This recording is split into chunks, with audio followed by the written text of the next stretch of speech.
Hey guys, Venom Slayer X here. Just doing a final statistics video. We just beat Resident Evil 3.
Okay, let's go over this.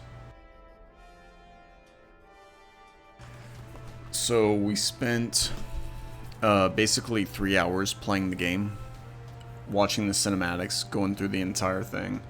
My very first run through the game was about 2 hours, 2 minutes 19 seconds at a B. The file size was only about 75 gigs to record it. The pros, the game is beautiful, great graphics. I really enjoyed it. Pretty much the path is linear. You know where to go. If they tell you to get a hose, and you get a hose, and they say, okay, go back to the fountain, put out the fire, you know to go back to the fountain and put out the fire. So in this game, I didn't feel like it was easy to get lost like it was in Resident Evil 1 and 2. Resident Evil 1 and 2, I felt like you could get lost for several hours for no reason at all, which I didn't care for that. I thought that was silly. Trying to think of if there were any other pros. I did like how they used the mansion and characters from the previous game. I like that because you beat Resident Evil 2, you're going to Resident Evil 3. They do flashbacks of the mansion, so that was pretty cool. It would have been really neat if they were able to run into Leon or Claire, but I guess the timing wouldn't have synced up because you don't see them in the second game. So that's kind of eh, but it would have been cool to see them. Okay, there are quite a few cons. While I was running through the game, I had unlimited rocket launcher ammo.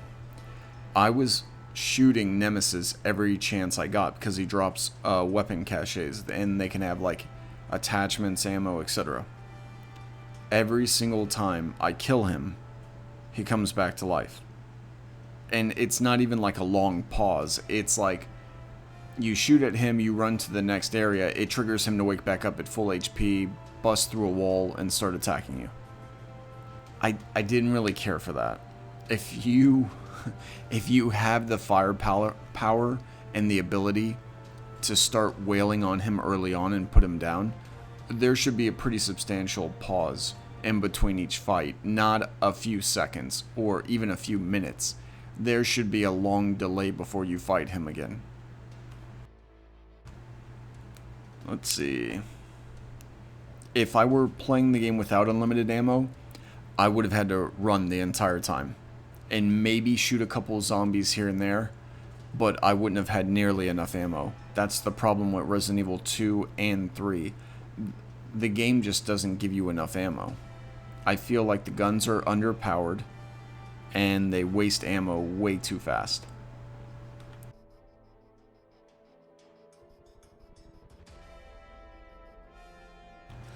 Okay, the next portion.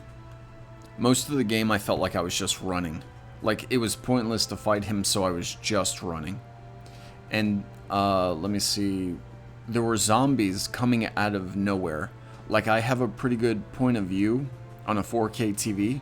I can see quite a lot, but as soon as I go through a doorway, I see nothing. I shoot a rocket in just to be safe, and a zombie's still attacking me. Like just coming up behind me somewhere out of nowhere. I didn't care for that. I don't think you should flash spawn monsters. If they're going to be in the environment, they have to have a starting zone. They can't just appear behind you like a ghost. That's just my opinion.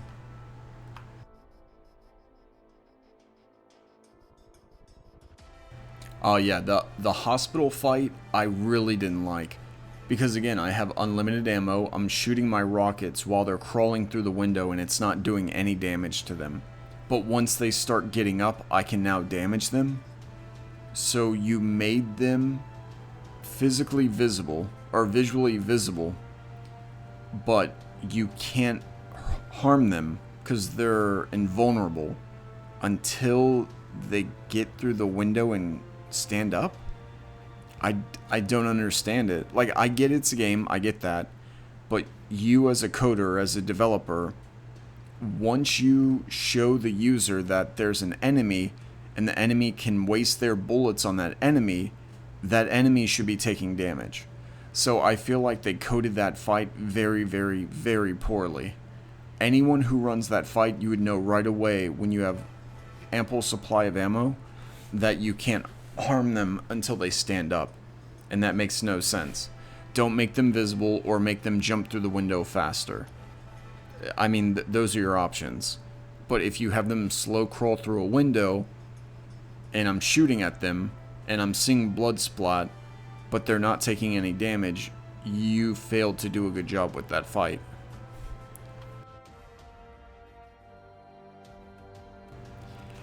I guess that's it.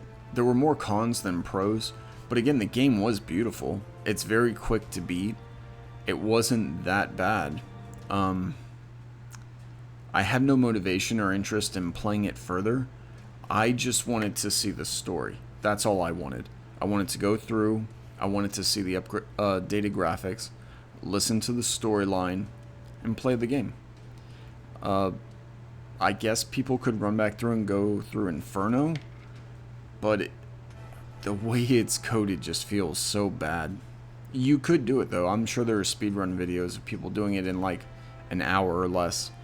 But that was just my personal take. Good for the story, but it's not motivated for any replay value. It's not like it's Diablo or Apex or Overwatch. I don't feel like re-queuing because there's nothing I get out of it after I know the story. That's it for now. I'm gonna go ahead and kill this video. But that was 3 hours basically, and 75 gigs to beat all of Resident Evil 3. So that was a good playthrough, a nice quick one, which is nice because sometimes, like Resident Evil 1 and 2, I think took me several hours between the characters. So take care, and I'll see you guys next time.